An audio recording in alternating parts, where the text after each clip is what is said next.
di dalam Al-Quran Allah Ta'ala menceritakan sebuah percakapan.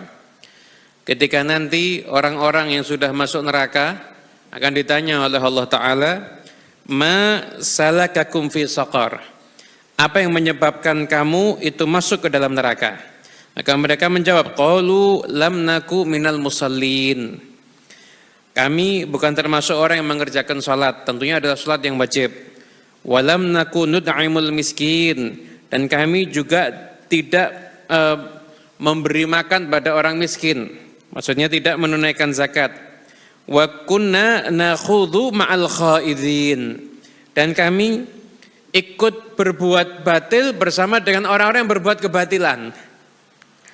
Dan puncaknya wa kunna nukadzibu biyaumiddin, dan kami semuanya mendustakan hari akhir.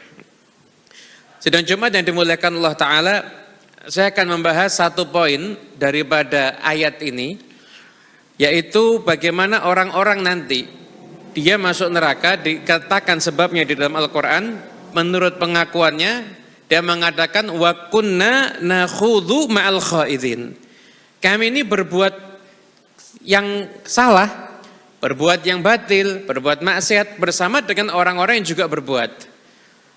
Nah, kita perlu koreksi diri kita dan kita lihat kondisi nyata di sekitar kita. Berapa banyak saat ini kemaksiatan dilakukan alasannya orang-orang juga begitu. Kalau ada anak muda yang dia hobi olahraga, kemudian awalnya dia pakai celana panjang, dia tutup auratnya. Ketika teman-temannya semua pakai celana pendek, maka akhirnya dia ikut-ikutan buka aurat juga, dia pakai celana pendek juga. Tapi kalau ditegur, kok buka aurat, kok pakai celana pendek? Jawabannya pasti, lah semuanya juga begitu. Ini yang dimaksud wa kunna nakhudhu ma'al khaidin. Kami lihat orang berbuat batil, kami juga ikut berbuat batil, berbarengan ada di dalamnya. Itu yang nanti akan menjadi sebab penyesalan. Dan juga bagaimana muncul tren-tren tapi yang itu dilarang oleh syariat. Bagaimana syariat itu mengatur perempuan itu tidak boleh sembarangan nampak wajahnya. Tapi sekarang ini dihiasi satu perbuatan, yaitu perempuan bukan hanya menampilkan wajah, tapi juga menampilkan gaya, menampilkan goyangan, menampilkan jogetan di aplikasi sosial media yang ada. Nanti kalau dia ditanya, kamu kenapa begitu? Jawabnya lainnya juga sama, juga begitu. Ya, ini yang dimaksud dalam ayat wa kunna nakhudhu ma'al khaidin. Ketika ada satu kelompok orang memegang suatu jabatan, kemudian ada salah satu di antara mereka yang enggak amanah, sehingga ngambil harta milik orang lain atau ngambil harta yang bukan haknya, seperti korupsi dan lain sebagainya. Akhirnya satunya ikut. Ketika nanti ada yang enggak ikut, lama-lama ikut juga. Ketika ditanya, yang lain juga begitu. Inilah yang dimaksud di dalam ayat wa kunna nakhudhu ma'al khaidin. Imam Al-Ghazali mengomentari makna al-khawd fil batil itu, wa kunna nakhudhu ma'al khaidin ini paling banyak terjadi itu urusannya berhubungan dengan lisan. Karena dalam ayat ini disebutkan hatta yakhudhu fi haditsin ghairi, hingga larut di dalam obrolan. Jadi khawd fil batil itu nakhudhu ma'al khaidin ini paling banyak terjadi urusan lisan.